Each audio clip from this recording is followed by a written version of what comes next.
We will begin recording soon. Does anybody recognize that particular group?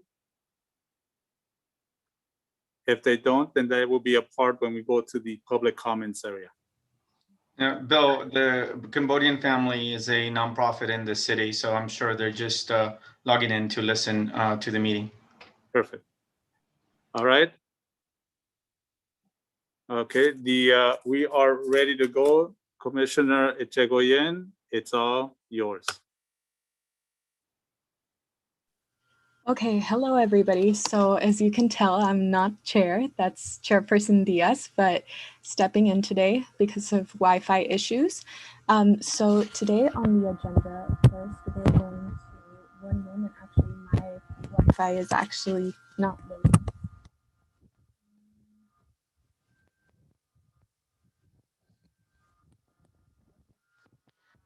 So just going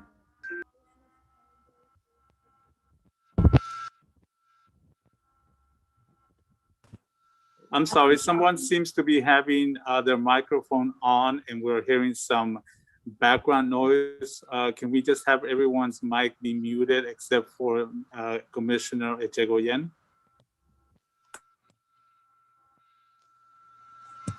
Okay. So as all of you guys know, due to Governor Gavin Newsom's executive order and the City Council's proclamation of local emergency, there are no in-person meetings at this time. However, we are meeting through Zoom. So the call to order, just gonna call attendance. Commissioner Verdeen, are you here? Present. Commissioner Diaz, Chairperson Diaz? Present. I'm sorry, Commissioner Echegoyen. That would be my area to do the roll call. Oh, my apologies. I don't know. So I'm just... No, not a problem. Not a problem. Go ahead. Not a problem. All right, Commissioner Verdeen.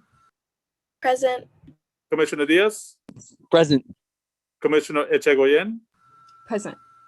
Commissioner Weezer. Present. Commissioner Manguilar. Present. Commissioner Ortega. Excused. Commissioner Ordonez. Excused. Commissioner Echegoyen, you have a quorum. Okay, so do I proceed to do the Pledge of Allegiance?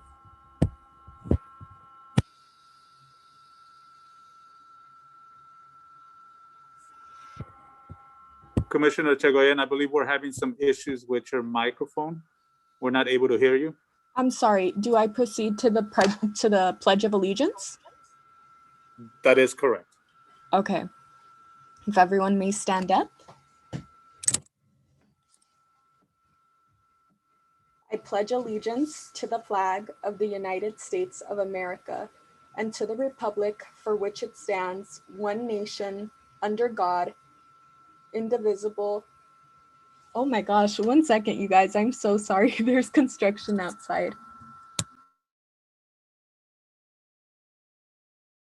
Sorry, one nation, under God, indivisible, with liberty and justice for all. Thank you. If you can please be seated.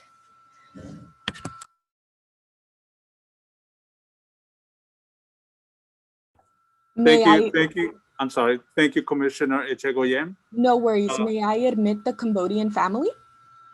I believe they have been admitted already. However, if they would like to make a comment, it would be under the public comment section. At this point in time, I would like to turn it over to Youth Commission Liaison Juan Lara. Good afternoon, everyone, and thank you for taking the time to participate in today's meeting. And again, thank you, Commissioner Echegoyen, for stepping in and covering. Our chairperson is actually at a track and field meet right now. So in between events, he's also participating in the meeting. So again, best of luck, Commissioner and Chairperson Diaz. So we're ready to carry on with the meeting for today. So we will start with the presentation. And today we have America on Track, who has a very, very interesting presentation to offer in relation to the tobacco prevention program that they've been working on. So welcome, to the entire team. And, I'm not quite sure. I believe the youth leaders will be the ones conducting the presentation, but we're ready for your presentation as soon as you are.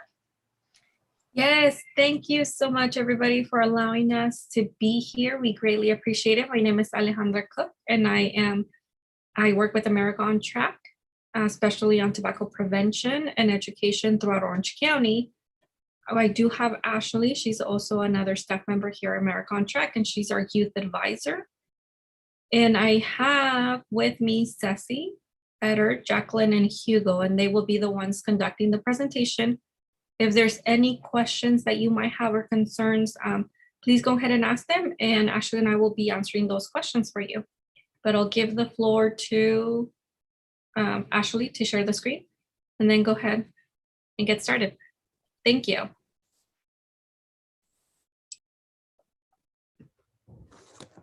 Okay, hi everyone. Thank you so much for allowing us to present to you today. We are really excited to share with you all about our Youth Leadership Club.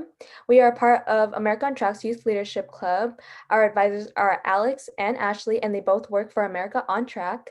And our club advocates for tobacco control awareness in Orange County. With all that being said, we are going to start by introducing ourselves, starting off with Ceci.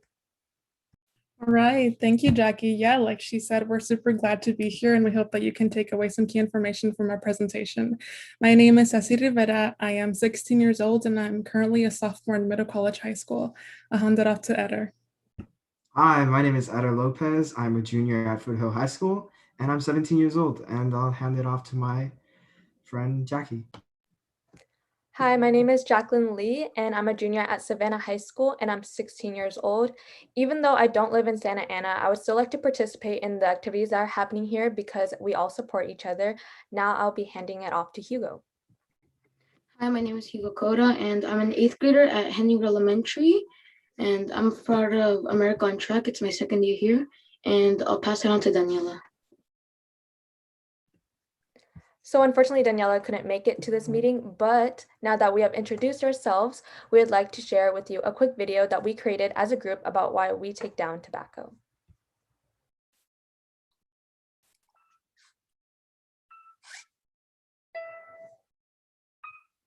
Hi, my name is Jacqueline, and I'm a part of America on Track's Youth Leadership Club.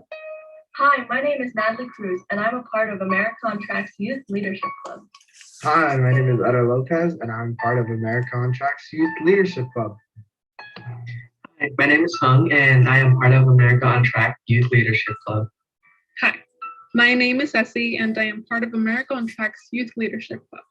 I take down tobacco because I take down tobacco because I take down tobacco because I take down tobacco because I decided to take down tobacco because Take down tobacco because of what these tobacco industries do. They spend billions of dollars on advertising which mostly targets young people like me. In fact, 9 out of 10 smokers began their smoking habit by age 18. This just goes to show that tobacco industries not only harm those who use their products, but they can put anybody at risk. I care about myself, my community, my peers, and my family. I don't want myself or others to breathe in secondhand smoke. and secondhand smoke can be one of those issues that can harm my family. No one should have to lose someone they love so early in life. It destroys our communities And our health.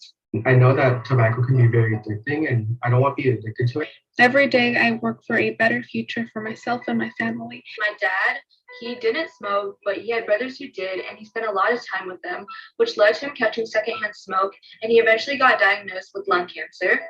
He battled cancer for about 2 years until he unfortunately passed away in the summer of 2019.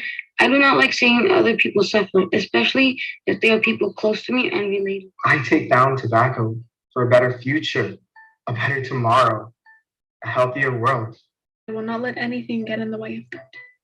I want to help my peers do the same. Let's all work together to take down tobacco.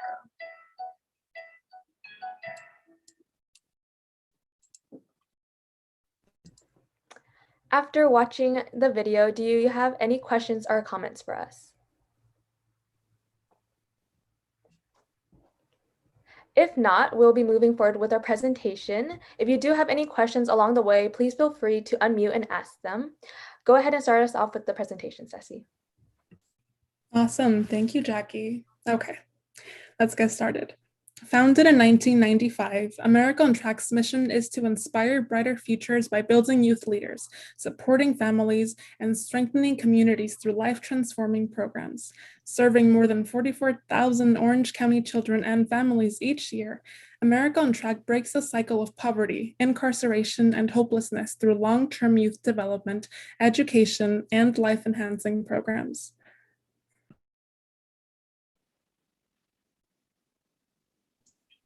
Now we will be going over a true or false question. Secondhand smoke is even dangerous outdoors. True or false? It's true. Outdoor exposure to secondhand smoke in public places, such as restaurant patios, bus stops, and shopping centers, is harmful and poses health risk to everyone. So what are we going to talk about today? We're going to talk about the dangers of secondhand smoke exposure. So what exactly is secondhand smoke? Secondhand smoke is smoke from any burning tobacco product, such as cigarettes, cigars, pipes, e-cigarettes, and vaping devices. Smoke that has been exhaled or breathed out by the person smoking. Tobacco smoke contains more than 7,000 chemicals, including hundreds that are toxic and 70 that cause cancer. Even brief exposure to these toxic chemicals is dangerous. Secondhand cigarette smoke is classified as a toxic air contaminant, killing tens of thousands of Americans every year. Secondhand smoke from cigarettes and other tobacco products that are burned, for example, cigars, cigarillos, hookah, is very harmful to be around. Secondhand smoke is especially dangerous for children, pregnant women, the elderly, and those with chronic illnesses. So what about smoke from vaping devices such as hookah and marijuana? E-cigarette aerosol produces ultra-fine particles which settle deeply into the lungs when inhaled by people using it or near it. Secondhand e-cigarette aerosol can contain harmful chemicals, including toxic chemicals such as benzene, which is found in car exhaust, and heavy metals such as nickel, tin, and even lead.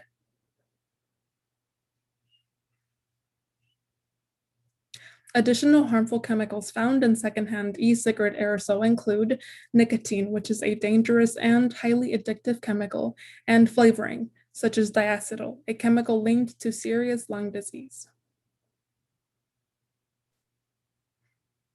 Remember, it's not just harmless water vapor.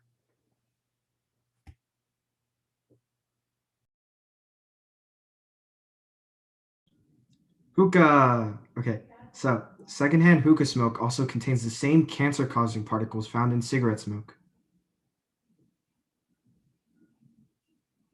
So what is a hookah? A hookah is a water pipe used to smoke flavored tobacco that uses hot charcoal to heat the tobacco. Many of those who use hookah think that the water filters the tobacco, thus making it safe to use. In reality, the water just cools it, making it easier to inhale the toxic smoke.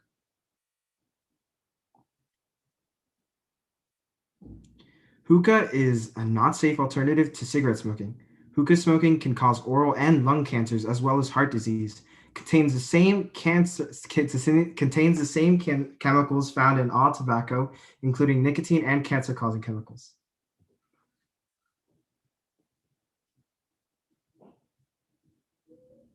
Health risk from hookah: excess smoke and inhalation in long hookah sessions, sharing the same pipe can spread illness, same harmful chemicals as cigarettes, increased risk of cancer, lung dysfunction, and heart disease.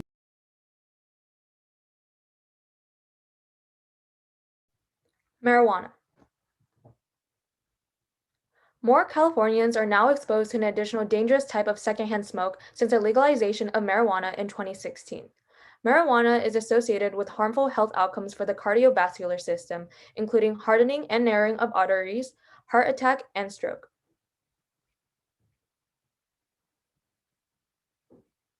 Marijuana contains high amounts of toxic chemicals such as tar and ammonia and more than twice the amount of hydrogen cyanide, an extremely poisonous chemical. Marijuana secondhand smoke has the same cancer-causing chemicals as cigarette secondhand smoke. Marijuana secondhand smoke is harmful for people to be around and inhale. Research confirms that exposure to secondhand marijuana smoke produces a secondhand high or contact high. Health risks associated with secondhand smoke. The U.S. Surgeon General continues to warn the public that there is no safe level of exposure to secondhand smoke. Since 1964, approximately 2,500,000 non-smokers have died from health problems caused by exposure to secondhand smoke. Now we're going to go over the effects of secondhand smoke on children. Secondhand smoke can cause low birth weight and lung problems in infants, a greater risk of sudden infant death syndrome, SIDS. It can also cause respiratory tract infections, bronchitis and pneumonia, chronic respiratory systems or problems, asthma in children who previously have not had any symptoms, and middle ear infections. So what about the health effects in adults? Well, in adults who have never smoked, secondhand smoke can cause stroke, heart disease, and lung cancer. Stroke, a disease that affects the arteries leading to and within the brain. It is also the number 5 cause of death and a leading cause of disability in the United States.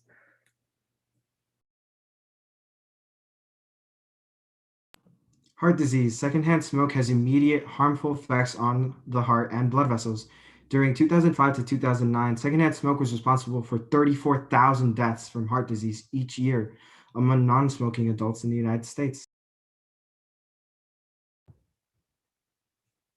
Lung cancer. During 2005 to 2009, secondhand smoke was responsible for more than 7,300 lung cancer deaths each year among non-smoking adults in the United States. Especially coming from someone who has lost their dad to lung cancer, I would like to highly emphasize that the consequences of smoking seriously affect others around you too.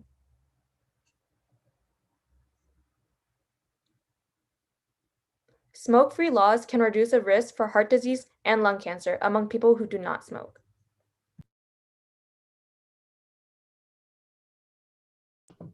On track for a smoke-free city. To encourage adoption of a smoke-free city, you can take several steps, including joining our secondhand smoke-free task force. Sign up to be part of the change in your community. We'll help you train to do steps 2 through 5. Collecting resident public opinion surveys. Help us collect surveys with any adult in your community. Educating community members about a smoke-free city. Building community support is essential to achieving an ordinance. Educating decision makers about a smoke-free city. Educating on the benefits of a smoke-free city ordinance to decision makers. And last of all, writing letters of support. All right. Well, I believe this concludes our presentation for today. Thank you so much for taking the time to listen in. We hope you were able to receive some key information, and we'd like to thank you for having us here. Thank you for your time. Do we have any questions before we head out? No questions on my end, but just thank you guys. I had no idea that America on Track had a youth leadership program, and you guys really surprised me, especially Hugo. So proud of you, 8th grade and already killing it. Jacqueline, it's so awesome that you guys, even though you suffered from grief, you turned it into something positive. So thank you guys. Thank you. Yeah, of course. Our pleasure. I had a quick question, if that's okay. Go for it. First of all, I want to say thank you so much for sharing all this information. And also, Jacqueline, I'm so sorry for what happened to your dad. But like Chairperson Ichigoyen said, it's very admirable that you're taking your experience and informing other people behind it and really trying to make a change. So it might not mean much, but I'm very proud of you. My question is, what does it mean to be a smoke-free city? because I know in a lot of cases, there are adults that do like to smoke. So what would happen to them? Would there be designated places where they're allowed to do that, or is it just going to be illegal in the whole city? Will you please explain? Yes, that is a very great question. So I don't know. So we wouldn't be the first city in California to be a smoke-free city, right? The city of Irvine has done it, and they haven't had any arguments about it or people feeling neglected for not being able to smoke out on the street. What we are asking is to have 8 locations that are smoke-free. So we are hoping to get places like public or community events, right? Or the sidewalks or service areas like the bus stops. Any community event that is hosted by the city to be smoke-free. So like the farmers markets, any 4th of July celebrations, so any big celebrations to be smoke-free, and any place that is meant for big gatherings where a lot of people would be at. But this is an ordinance that it could be formatted so the city can do anything pretty much that it would want or that is willing to do. And if they would like to find designated smoking areas, like you brought it up, then those can be places that can be done to do that. But within this campaign, we also want to bring awareness that there is more people that do not smoke compared to people that do smoke. With that being said, we would also provide resources, free resources for anybody that would like to quit smoking, because we know that it's a habit that is really hard to kick. And it's a habit that can kill you compared to other habits that we can have. But it doesn't just kill that one person that smokes, it kills everybody else around them. So we would provide all those services, but it would just be, it's an ordinance that it's experimental, that we can try in any kind of way. And right now we're just in the phase of informing community members. We are collecting key informant interviews. So anybody in the community that is willing to listen and that is willing to give us information on how they feel about it, or what pointers they can give us, where to go, how to educate people, we would love to hear back from that. So then that way we can share that information. And our youth leaders are doing that by presenting to other peers in their community. And also they just started forming our adult task force. So our adult members are getting trained to just go out and do presentations and inform everybody in that community. And we're doing this in English and Spanish. So then that way we can track everybody. And if other languages are needed, we also have them available in that sense as well. Does that answer your question? It does. Thank you so much. And as far as informing, right, the cities and having the youth and adults going out and informing people, where are you having, is it again like these Zoom meetings that are used to inform people, or is it actually physically going out and talking and interacting with people? And I ask because I know in my district, in this part of Santa Ana where I live, it is a very high concern for me, so that's yes, that is an awesome question. So what we are doing, so as of recently, we've only been doing it through Zoom, right? Because that's what it's the mandate, to just be doing it through Zoom. We've been doing a lot of parent presentations and a lot of community group presentations. But our adult task force just got their binders ready for them to be out in the community now as more places are opening.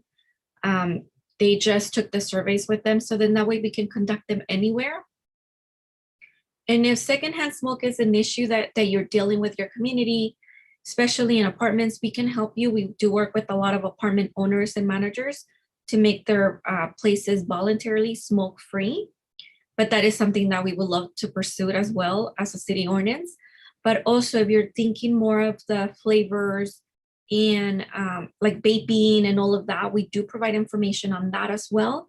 And I know that we can also pursue an ordinance to adopt a flavor or menthol ban, We are working with that in the city of Buena Park and Stanton, but we can always bring those resources to the city if that's something that you guys would like to pursue or even know more about.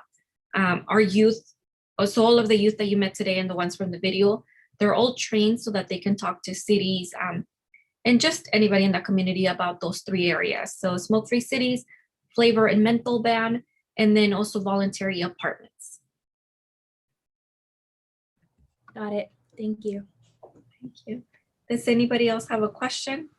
Yes, actually, a question came up because of Commissioner Manguilar. Ms. Cook, I was wondering what a smoke-free city would look like in Santa Ana, considering that I know you said we wouldn't be the first city in California to be a smoke-free city, but we do have a homeless problem.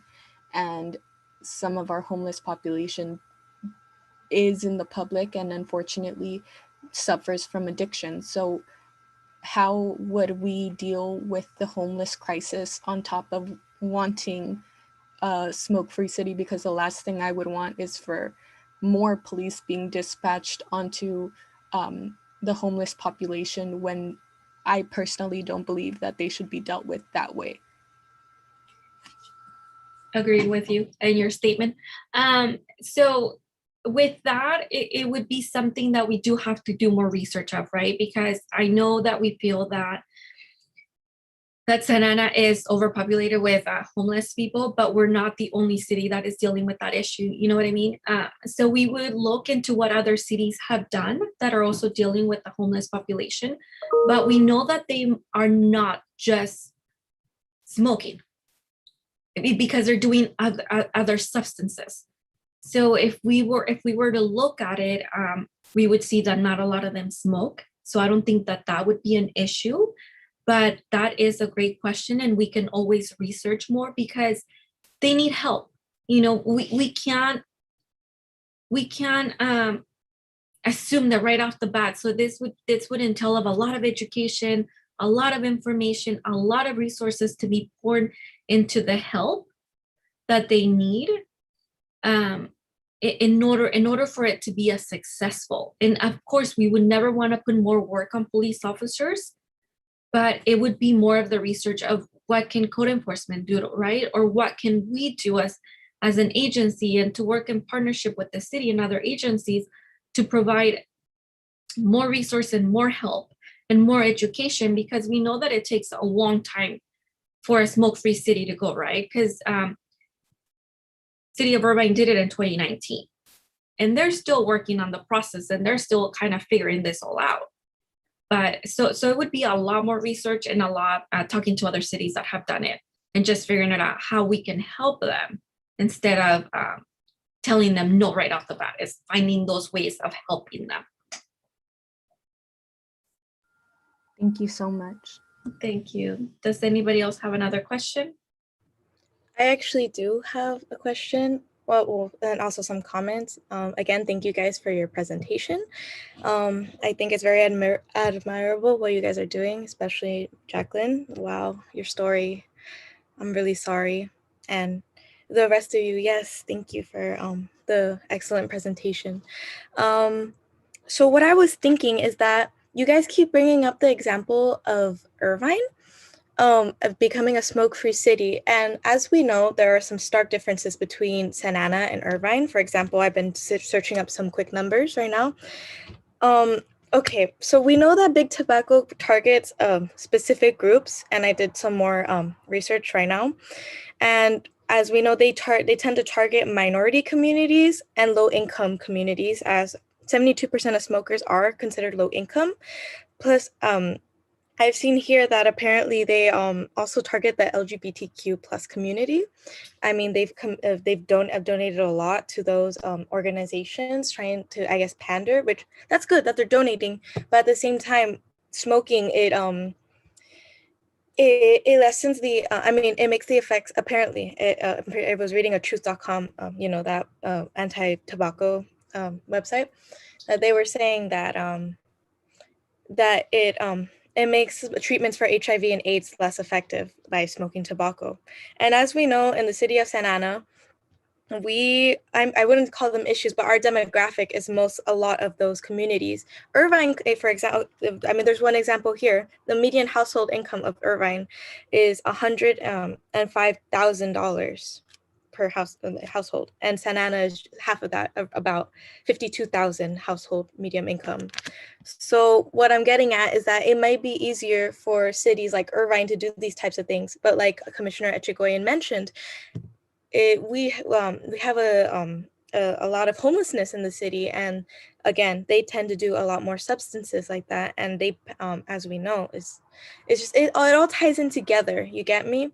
So I guess my question is, what are we going to do differently compared to Irvine? Because there's just so many things that intertwine together, and I say our community is one of those that is really easy and vulnerable to be targeted by big tobacco and those companies. And and youth, of course. How did I forget that? Us, the youth, we're that's a huge problem for us. I mean, I can't tell you how many times I've been on my school marching band practice, and every single night I would smell the nice aroma of weed on the football field. And it was just a nightly thing every single night. So it's like it's around us and it's in our schools. That is a huge problem. And as we know, Santa Ana is a young city. I'm pretty sure, I don't know the exact numbers, but we tend to be on the younger side.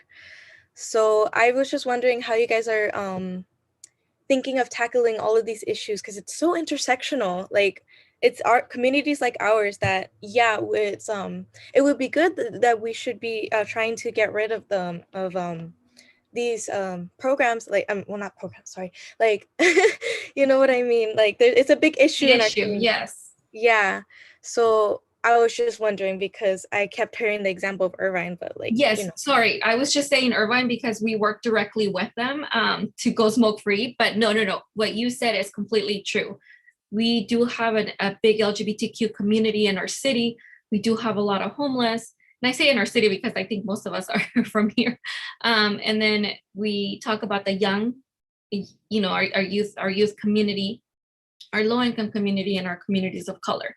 Those are very good examples. And this is why we're working in the city of Santa Ana, and we have since 1995. But I brought up that city because they took it upon themselves from very short to turn it around to make them a smoke-free city. But we also have the city of Compton that went smoke-free. So when we're looking, it's not about, it's always aspiring to be the next one, right? And we would be the next city in Orange County to go smoke-free. So why not do it when we can be the change that the rest of the other cities can follow? And within the homeless community, I mean, there's really, it's a special population of itself. So we really have to do a lot of research on how we can help them and how their cities have done it. Like, how do they go about it? What can they do? What more resources can because people have to want the help to want to quit, right? And we always have to think about all the other people that are around us. Like, you know, like you mentioned, it's a lot of youth and smoking flavors and marijuana, and sometimes they mix it with other things. And you guys know, because you guys are seeing it in your campuses, you guys are smelling it, you guys are living through it. So you know what youth are capable of mixing all these flavors with. And that is why we would want to take it away, right? And that is to help the next generation. Because when we started this project, we were thinking, and what is the next generation that they're going to be smoking? What is the next generation of what is the tobacco industry going to want to do? Because big tobacco is out to get anybody that is able to be brainwashed, that is able to follow right into their gaps. So we always have to think about, how can we do the prevention now? So when our little siblings or when our children start growing, these products are out of the market. And by the FDA restricting and banning the sale of menthol nationwide, why not be the next ones that follow something like that and be moving forward in that instance of banning, you know, in our city, any regards to smoking? So then that way it could be a smoke-free city for us and be the next one, and other cities can follow. And then that way we can move forward, especially because we love working with the youth. So if we can prevent another youth from smoking and becoming a statistic, then I think that is the battle that we want to win. And for our state tobacco control project, as a grant, as a state, we want to end tobacco by 2035. And that is what we're fighting towards, and all across California. And our youth focus here in Orange County, but America on Track also have a collaboration with San Diego and all those other south, more of the south, and we're working on those same projects. So we can email you guys a list. So there's Compton, there's Calabasas, like there's other cities that we can also talk about. But the only reason I mentioned Irvine was because we were there, we were seeing it, and we were excited. But yes. Okay, thank you. I was also thinking, what other measures are you guys taking for this? Because I know that there's a lot of power in social media. So I was just wondering, like, do you guys have social media? Do you guys have like a newsletter, stuff like that? Oh, and also I had another thought. One pattern that I noticed when it comes to, I guess it's more of a personal thing, but I see that usually it's other youth getting other youth to be addicted to all this. I mean, I lost a friend that, well, not lost, but like, there's this friend of mine, like, it was through her friends that she falls into that type of like rabbit hole of all of that. And now I look at her Snapchat stories and it's just promoting dealers in the city. So it's like, how do we prevent what's already happening? I know you guys were saying for the next generation, but what I'm seeing right now is concerning. You know how many times I've had to walk in the bathroom and see vape smoke everywhere? Or like my classmates literally smoking under the table. It's like, it's already such a huge problem. So what can we do? It's not like I can just message her and say, hey, this is bad for you. Like, please stop. It doesn't work like that. So I Yes. wish that there was an easier way.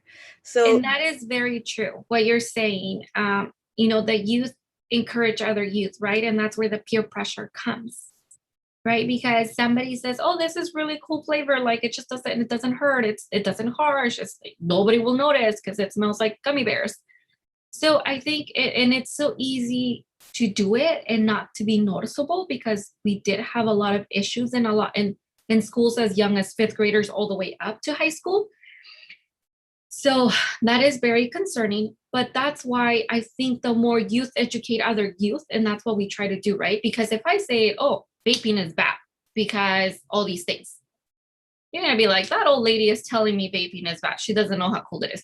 You know what I mean? But if you see Ceci telling you and she's like, look, there are all these facts, and she might be presenting it in a different way than I would, that you would be able to catch at least 1 or 2 statistics depending on how she says it.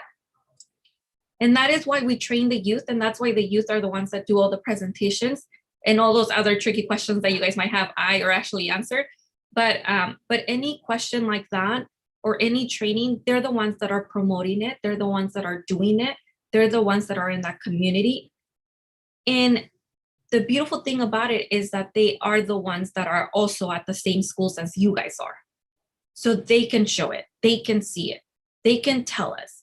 And that is very concerning because we do see it. There's a lot of youth that are starting very, very young. And the tobacco company knows, right? Because why else would they invent 15,500 other flavors if it wasn't to get hooked on a younger demographic? So I said, like, we've been seeing it a lot. As for our social media and newsletters, we just got funded to be working on this project. So it's something that we're working on. Our Scratch program, which that's where they are from, we've been in existence for 2 years, and they've been working on another ordinances in different cities. So Buena Park right now it's in the works of passing a menthol and flavor ban. They're working on that. Stanton is working on that as well. Stanton just passed a smoke-free parks ordinance. So they're working on other ordinances with us and adult task force members. So within the city of Santa Ana, we're just in the process of doing presentations, recruiting people to help us do public opinion poll surveys to get what the people want, right? Because we can talk about it, we can bring it up, but it's what the community wants. We want to get their feedback. We want to know how they feel about it, what areas they would want them to be smoke-free, how they would like us to talk about. We just did a communications plan with our secondhand smoke work members to see what kind of media do they want to see, what languages do they want to see, where are they getting their information from? Is it the Orange County Register? Is it social media? What kind of social media? Are they getting it through billboards? Are they getting it through bus shelters? Do we have to go to the lavanderias and post signs up? Like, what are they getting their information from and where are they getting it from? So we're taking it step by step, so then that way we can be successful in this project. And we just wanted to share that information with you guys. And I know, Ceci, you had your hand up. Oh, yeah. So just expanding on what you've said already, I think the most effective thing that we have found, with our coalition is that by training the youth and establishing this sort of culture, this negative, purposely establishing a negative stigma towards tobacco products, we start making small change, because I think the most effective thing is when it's from our youth. When you tell your friends that, this is not the way, and you offer resources and you're qualified to offer different resources, a different way out. I think that's the most effective thing than, like Alex said, like just, another adult telling you that you shouldn't do this. And when it comes to, I know that you mentioned the city of Irvine, it's super important to acknowledge that, yes, even with our city, we do have a very unique demographic, and it will be a big challenge, but that's the very reason why we're here today, because it starts by educating our community and educating our peers, and making small steps like this. So that's the type of action that we want to get going, with your support and the support of our peers too. Yeah. Okay, I would like to ask Mr. Sandoval, if you or whoever's in charge of the liaison between these groups, if you guys could please keep us updated with America on Track. I would love to receive or emails, updates on what exactly you guys are doing, so we can make sure to promote it and just share the services with whoever may need it. Thank you. That's amazing. We would love to do that. Thank you, Maya. Yes. Thank you. I'm sure And then, Alex will reach out and give you that information.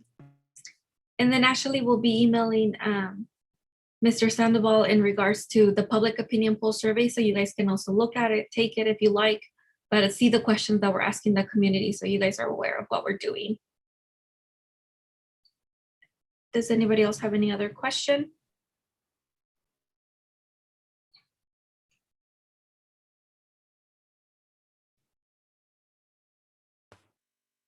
Hi, this is Recording Secretary Bill Sandoval. Thank you, Alejandra. I will definitely make sure we keep that information, and any information that definitely comes our way, definitely we'll share with our commission and everyone else. Just for those of you guys that don't know, Alejandra and I, we've worked together in the past.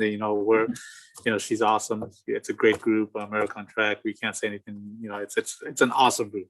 So Alejandra, thank you so much for doing that presentation, and to all your participants today. Thank you so much for being here.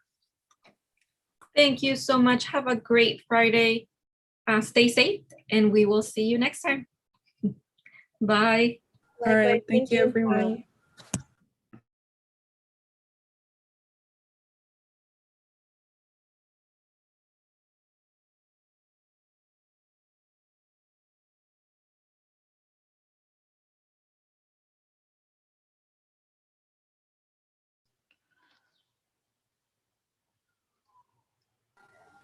All right, Mr. Sandoval, do I continue? Yes, we are at the public comments section.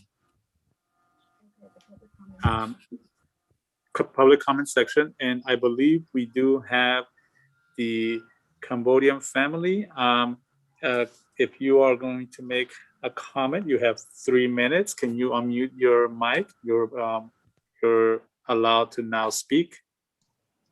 Thank you, Mr. Sandoval. I just wanted to say, my name is Robbie Sang. I'm with the Cambodian Family Community Center in Santa Ana. We're a human services agency, and I've been looking forward to this, to attending these youth commission meetings since I believe they were canceled a while back. our agency has our own substance use prevention program where we train our youth leaders, and you all, or the America on Track, was much further along than we are. But Commissioner Verdon, you in particular, I absolutely loved what you had to say. I love how you had an eye towards the different socioeconomic statuses of Irvine and Santa Ana, and all of the commissioners so far have had a very fantastic intersectional lens when it comes to addressing SUD in our communities. All I can say is I'm looking very much to attending the next meeting. I'm hoping that our own youth from our agency can get more involved with the Youth Commission or with other efforts in Santa Ana to reduce use and practices of these substances. Thank you so much for having me. I know it was a little choppy in the beginning, but I'm so glad to have made it out here today. Thank you for your comments.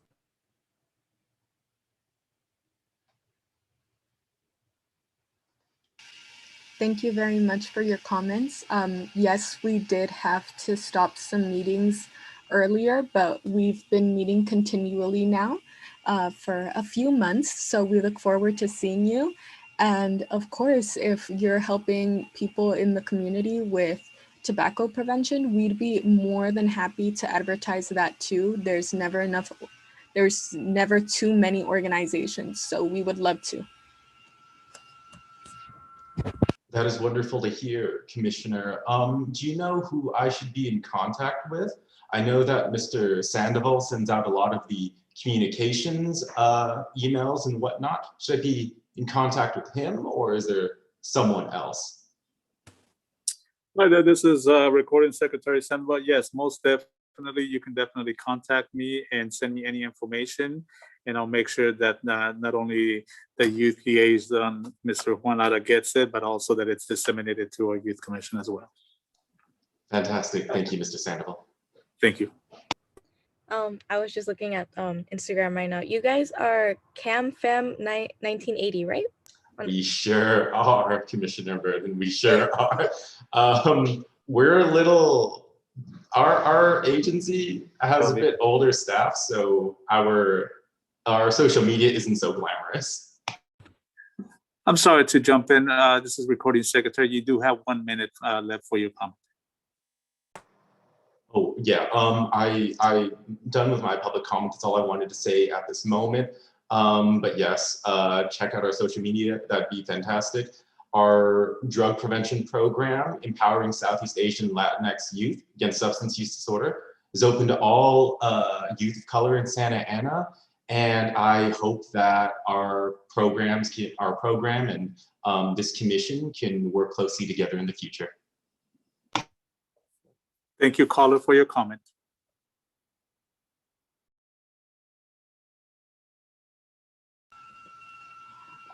Recording Secretary Sandoval, was that the only public comment for today? That is the only public comment today, Commissioner Echegoyen. And now you are at the consent calendar item portion. Correct. So it's about approving the minutes from the special meeting held on April 23rd, 2021. Is there a motion to approve that item? Commissioner Echegoyen, your mic kind of went out. I didn't catch that. Or I don't know if anyone. Thank you for letting me know. I've been having mic issues. So the consent calendar first item is to the minutes from the special meeting held on April 23rd, 2021. Is there a motion to approve those minutes? I motion to approve those minutes. Thank you, Commissioner Verdin. Thank you, Commissioner Verdin. Okay, moving on to excusing absences from the meeting on April 23rd, 2021. Do we have a motion to approve? I'm sorry to interrupt, Commissioner Echegoyen. You need to call for a vote on the approval of the minutes. To call for a vote, excuse me? Yes. Yes, a vote to approve. You have a motion, first and a second. You need to call for a vote. All those in favor? Oh, okay. My apologies. All those in favor? And actually, Commissioner Echegoyen, let me jump in right now. For the consent calendar, what is being approved are the minutes from April 23rd and the excused absences for today, that being of Commissioners Isabel Ortega and Andrianella Ordenes. So if we can go through the same motion, if you want to call it up again, just the consent calendar items for approval, which would be those items. And if I can get a first and a second, and then I'll do the roll call after that. Of course. Okay, so the consent calendar items, thank you for correcting me. The minutes from the special meeting held on April 23, the April 23rd, 2021, and to excuse the 2 absences from today, do we have a motion to approve? I motion to approve the minutes and the excused absences. I second that motion. Thank you, Commissioner Manguilar and Commissioner Verdin. Would you like to go on? I will go ahead and do a roll call now. Perfect. Commissioner Manguilar, Yes. Commissioner Huizar, Yes. Commissioner Chegoyen, Yes. Commissioner Diaz, Yes. and Commissioner Verdin. Yes. Thank you. Okay. There is only one issue. I did inform Mr. Sandoval or Mr. Lara, I believe, earlier that I do have to take care of my dog who suffered from a little accident. So I am so sorry, but I won't be able to stay much longer. Hi there, it's Glenn. Thank you so much for covering for me. I just finished up my race right now. So if the city staff would be okay for me to take over again? You're good to proceed, Commissioner Diaz. Thank Right you, on, thank Commissioner Chegoyen. Thank you.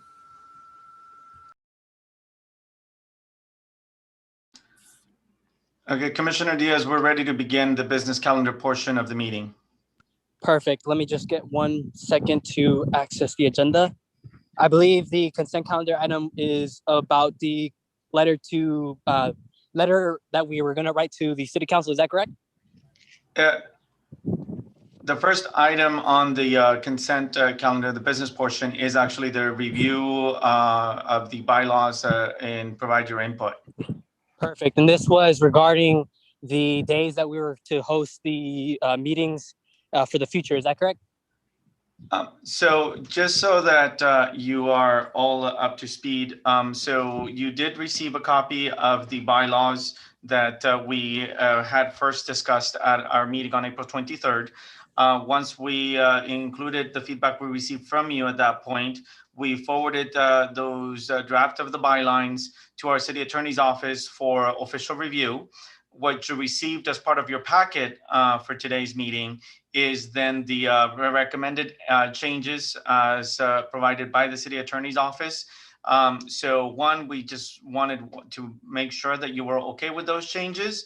And then ultimately, as Chairperson Diaz stated, we also need to finalize the official date for the meetings moving forward.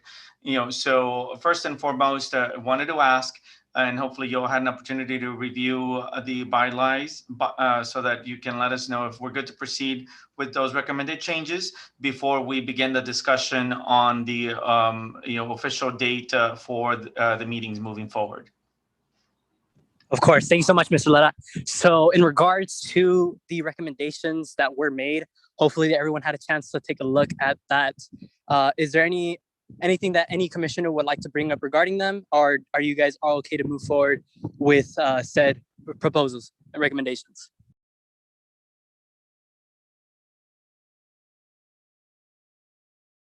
Seeing none, I think we are good to move forward. Will this need a roll call vote?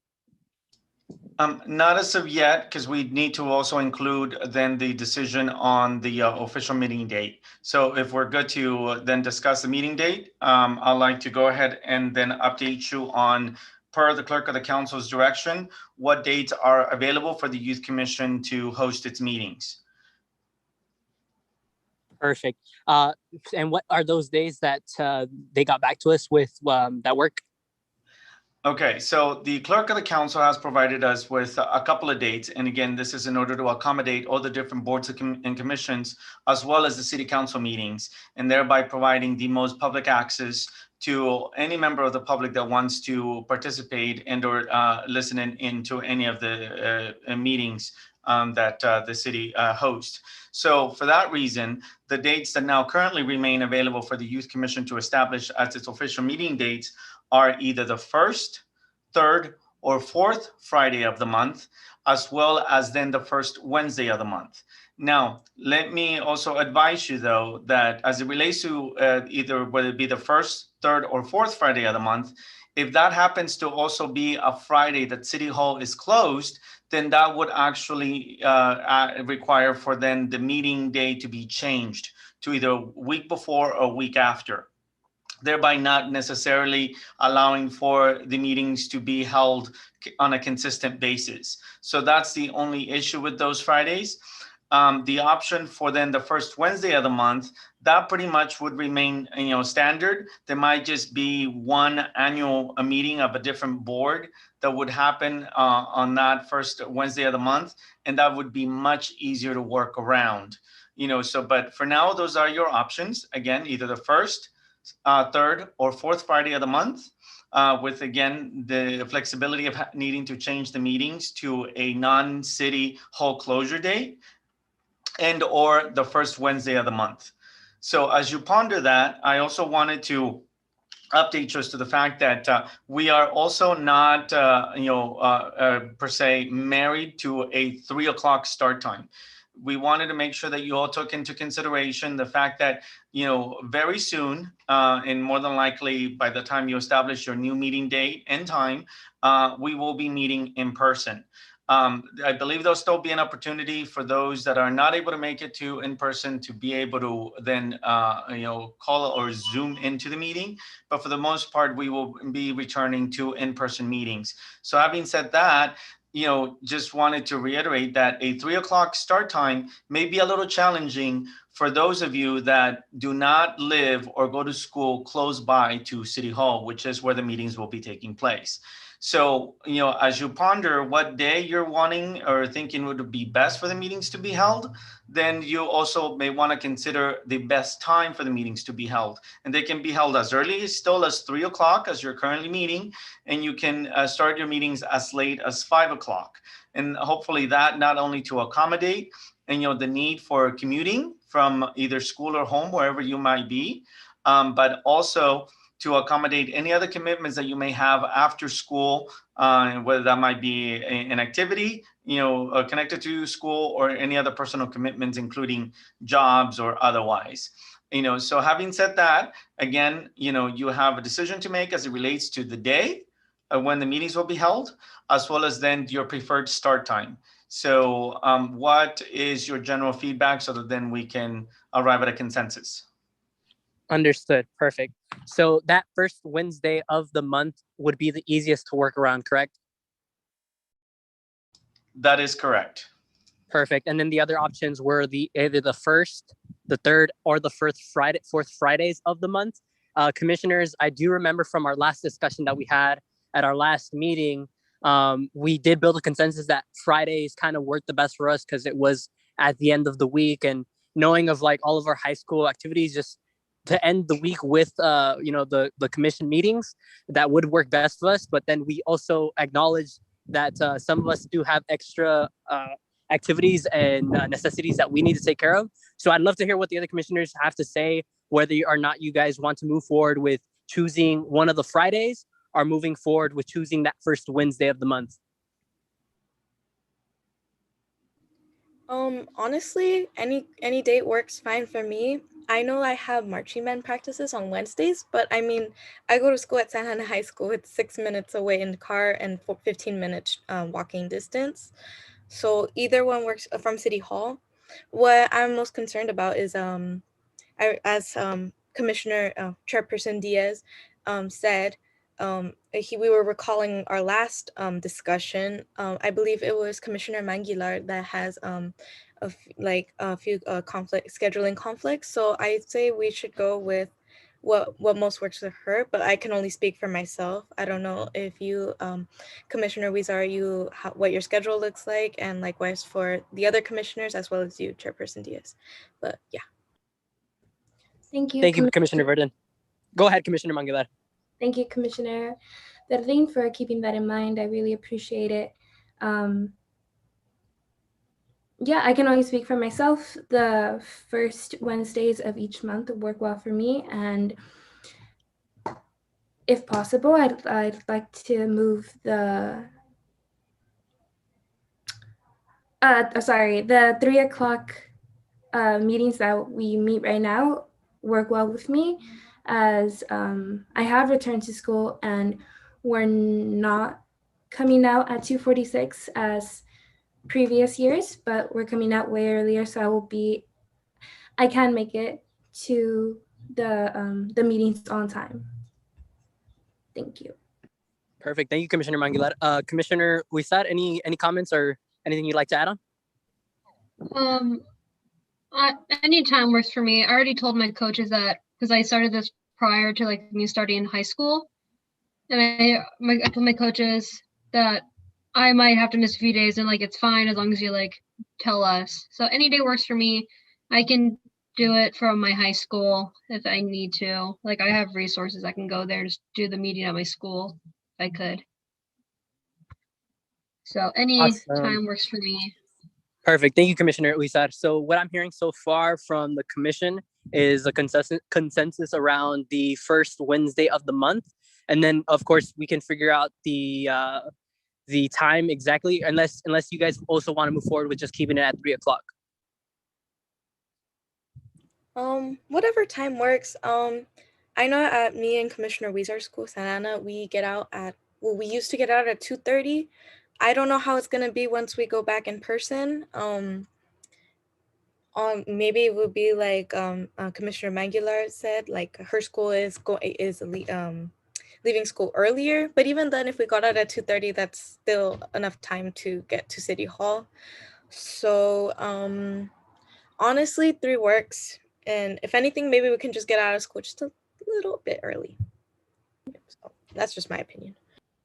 Yeah, to keep it short, 3 works. Awesome, perfect. City staff, would we be okay to move forward with the first Wednesday of the month at 3 p.m.? At this point, yes, you are. So the Wednesday is still available and the start time is up to you. So for now, we're going to go ahead and inform the clerk of the council that the chosen date for the Youth Commission to meet will be Wednesday, the first Wednesday of the month, and the meeting time will be 3 p.m. Now, we will need for you to call on a vote to approve all of the recommended changes, as well as now the decided upon date and time for the meeting, so that once we have a vote by the commission, then the bylaws will be ready to be presented to the mayor and council at one of their June meetings for final approval and official implementation. Perfect. Sounds good. So that sounds like we need to have a vote on this, correct? Yes. Perfect. Recording secretary, could we go ahead and move forward with the roll call vote? Thank you, Chairperson. Commissioner Manguilar, Yes. Commissioner Weezer, Yes. Commissioner Diaz, Yes. Commissioner Verdin. Yes. Thank you. Perfect. Are we now good to move forward on the next business calendar item? Yes, Chairperson. Perfect. Thank you, city staff. We'll go ahead and move forward to the fourth item on the agenda, which is provide input for a letter to the city council. And this was an item that I actually reached out to city staff to bring into today's discussion. Of course, as you guys may be aware of, the city of Santa Ana will be receiving relief funding from the America Rescue Plan of, I believe, $149 million. Am I correct with that, city staff? 143. $143 million. Thank you for that correction. And really, the only reason I really wanted to bring this up to this commission is because as the Youth Commission, we are a board that really counsels and gives input to really speak on behalf of the youth in the city. And in terms of holding our elected officials accountable, being able to use our voice and have them ensure that they will be investing in youth from those funds is important to me. And I can't speak for everyone, but I'm sure it's important for all of you as well. So I did want to have a discussion on that, hear your input if you think that would be something that would be good for this commission to move forward in and to pursue sending that letter. And if we can build a consensus on sending a letter, what specifically would you want to have included in that letter? So I'd love to hear you guys' input on that. I'll go ahead and open the floor for anyone to speak. Thank you, Commissioner Diaz, or Chairperson Diaz, for like the suggestion and putting this on the agenda. I think it's really important that we do take this money that we are getting from the Relief Act and put it in places where it matters, and holding our elected officials, especially the city council, accountable. The problem is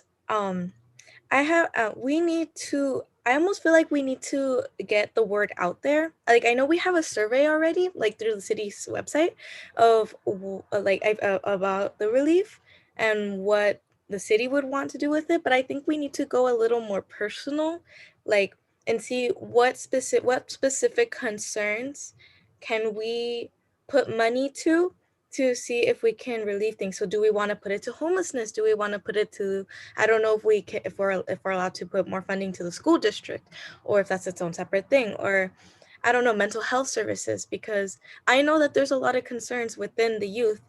The only problem is we need to figure out how to tackle them and how to get directly to the people, and how they can access these services that we want to put money to. So yeah, I feel like we need to also have this, like, I don't know when we need to get this letter out by, but this needs to be an ongoing discussion until we can come up with a consensus on what exactly do we want. Yeah. Perfect. Understood, Commissioner Verdon. 1 second. Sorry about that. Perfect. So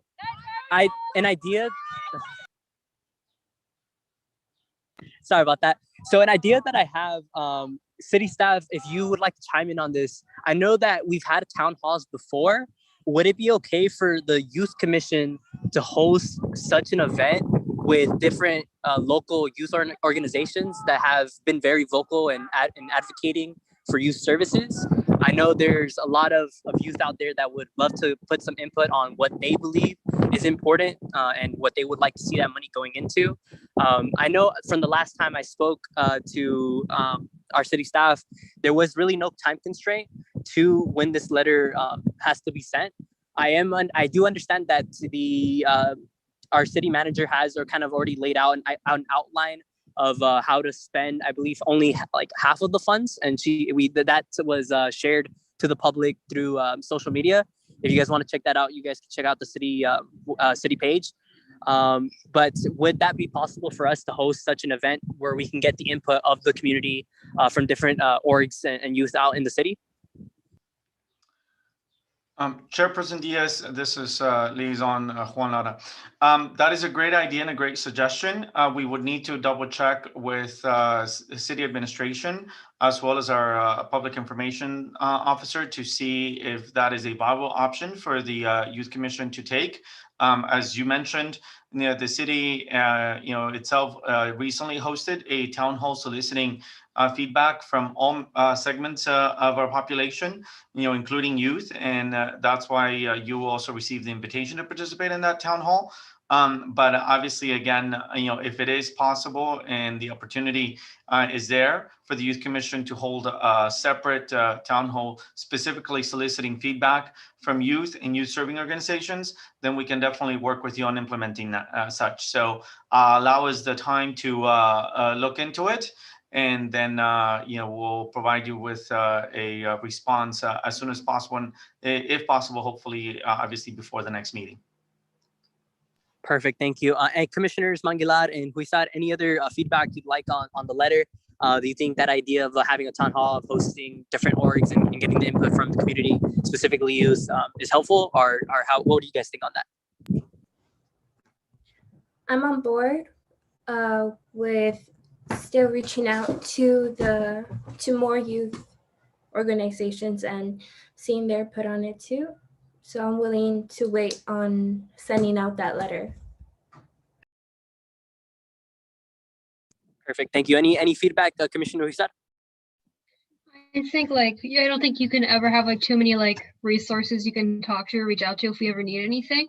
So I think the idea of having an event like you said and having people we can talk to about different topics about how we can improve what's happening in our city. I think that's a good idea, and I think that we should think about it and see what we can do for that. Perfect. Thank you.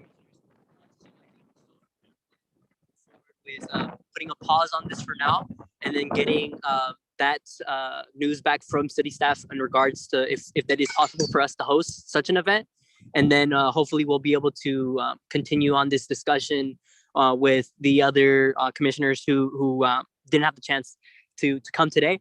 So I think we'll go ahead and put a pause on this for now, and we'll bring it up at our next meeting. City staff, is that okay for us to do? Absolutely. You can definitely table this item and then continue discussing it and planning for it at future meetings. Perfect. We'll go ahead and do that. We'll go ahead and table this item and push it to next meeting and hopefully get more input on this item. Are we good? Are we good to go ahead and move with the, I believe it's the end of business calendar, which goes on to any final comments. Is that correct? That is correct. And before we start with the youth commissioner comments, if I may take a bit of time to provide you with a couple of updates and a couple of reminders.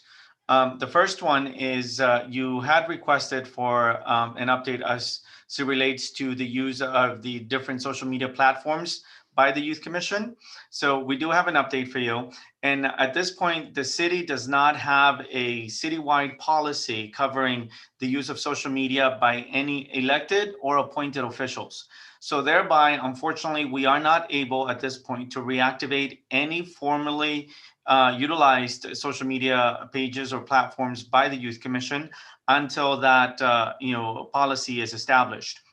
And please understand that this is because the use of any social media platform is subject to the same rules and regulations of any other materials and content that the city produces, including any print, digital, or video media. So if we were to have a social media page for the Youth Commission, it would actually need to be managed by staff, to make sure that all the proper rules and procedures are followed. Most importantly, that there is no political or campaign content included, that there is no business promotion of any sort or any advertising, that is not related to any city business, that are being handled by the Youth Commission. And most importantly, all the messages and or comments will also need to be monitored, because anything that is posted on that social media platform is subject to public records request. So again, for those reasons, is that in making sure that the Youth Commission is fully protected, at all times, that we cannot move forward with the use of any specific social media platforms for the Youth Commission until we have a citywide policy in place that would allow such, again, not only for our elected officials, but appointed officials such as yourselves. In the meantime, though, you do have an option, and the city does have social media pages. We have the one for Parks and Recreation, which is the agency currently responsible, for managing, and staffing the Youth Commission, rather.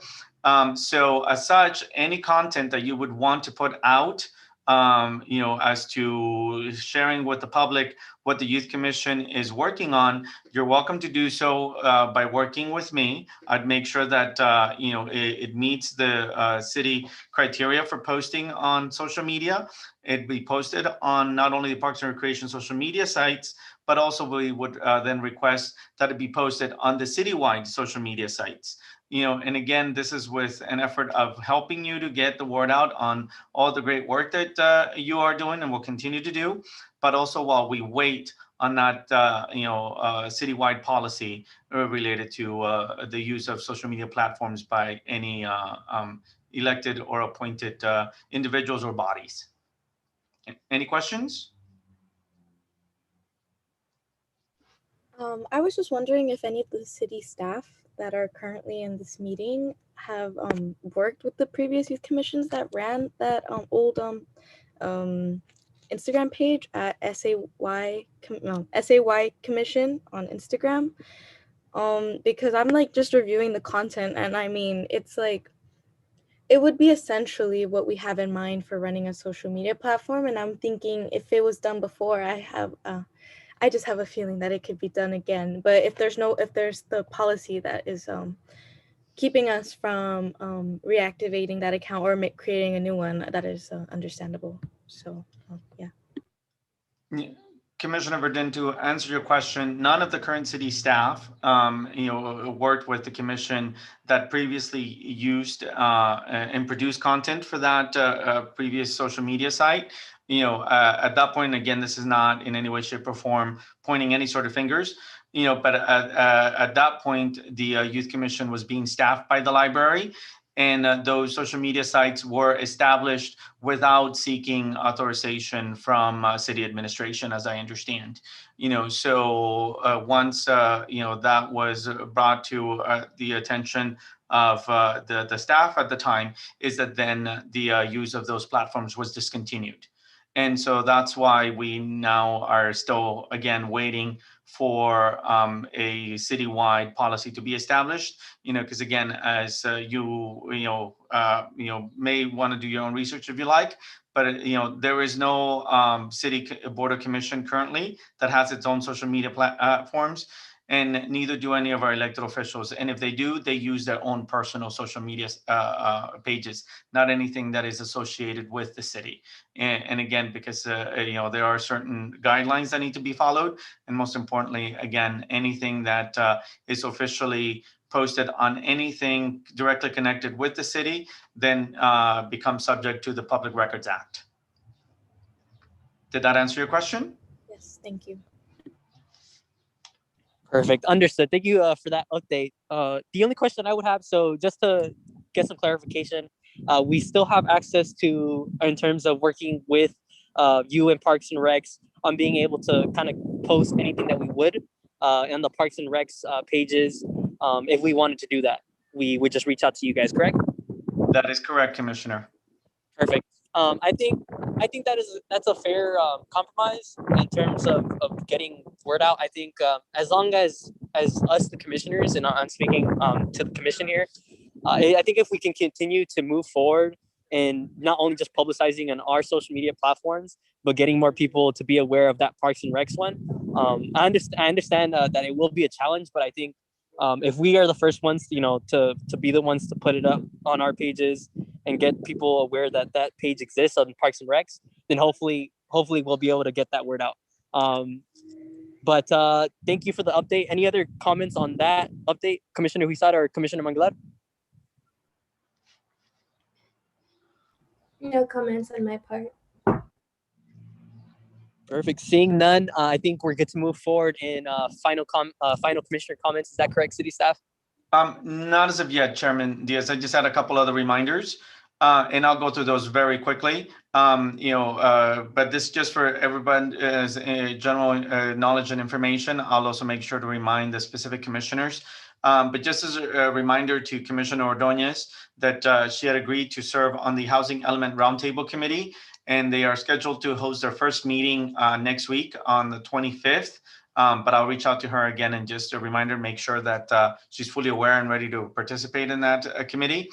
We also had Commissioner Echegoyen agreeing to serve on the Fitness Court Mural Evaluation Committee. She did participate on an orientation meeting as to how that's going to work earlier today. And the first meeting of that committee will be happening in mid-May once everything is ready to go for them to conduct that evaluation.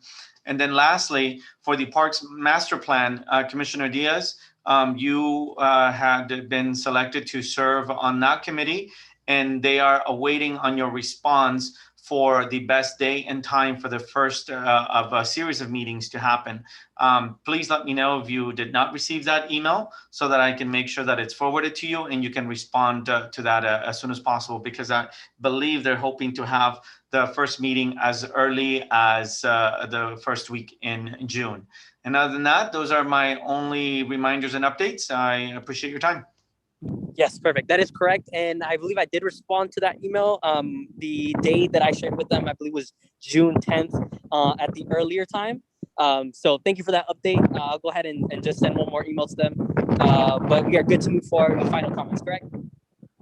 Yes, thank you.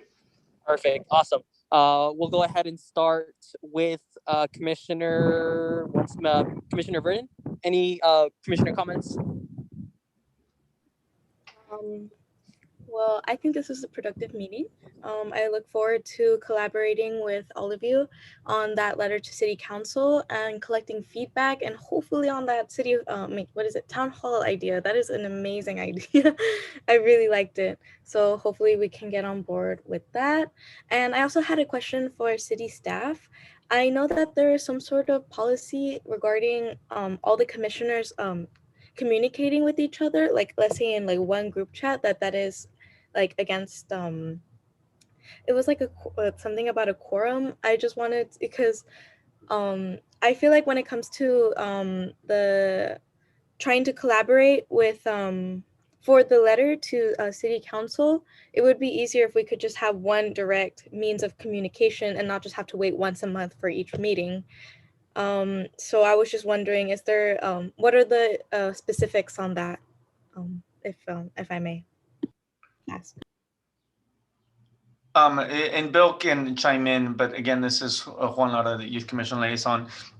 So one thing that we do need you all to understand is that as an official city board or commission, you are obviously able to communicate amongst each other, for any general conversations, but anything that you are entertaining or to be part of the a current or future agenda, if there's more than 3 of you, discussing that item, then you are technically, in essence, hosting what would be considered an unofficial meeting, and discussing an item outside of the public purview and outside of the, Brown Act regulations, which require for you to then agendize, the item and, post it and let the public know that the Youth Commission is having a discussion on any of those particular items. And again, I understand where you're coming from in terms of facilitating the discussions, but understand that,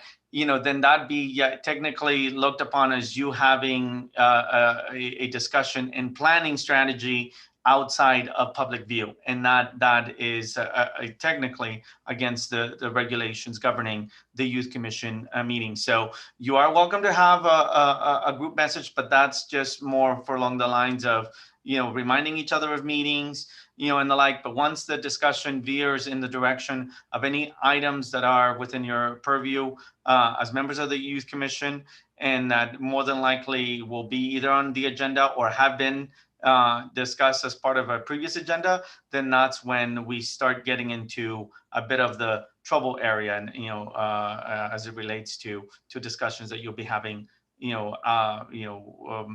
without it being properly, agendized and publicized. Okay, thank you. I just wanted to know the specifics on that and make sure we can't get in trouble. As for any other comments, I hope your race went well, Chairperson Diaz. And I look forward to the next meeting. Thank you for those comments, Commissioner Verdin. We'll go ahead and move forward with Commissioner Huizar. Any final comments? I also I really hope your race went well. Track is hard. I used to do it. I just really hope your race went well. I have no other comments than that. So I wish you the best of luck. Thank you for the comment. Perfect. Commissioner Manguilar, any final comments?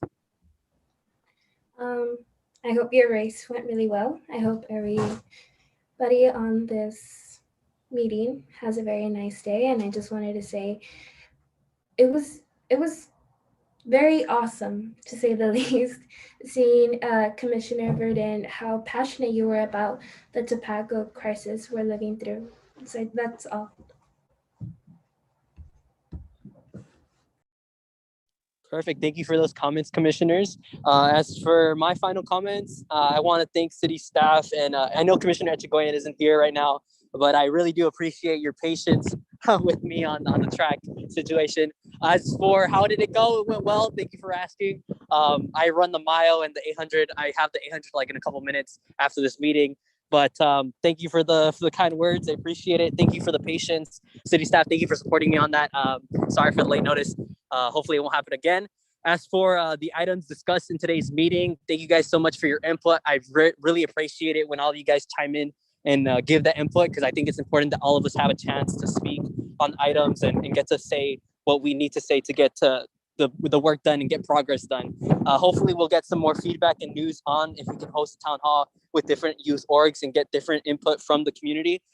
As for the next meeting, hopefully we'll have all the commissioners there so then we can get input from everyone else. And that ends my comments for today. I believe we're good to move forward with adjournment. Is that correct, city staff? That is correct, sir. Perfect. Do we have a motion to adjourn? I motion to adjourn. I second. Perfect. Thank you, Commissioner Mangalata. Thank you, Commissioner Verdin.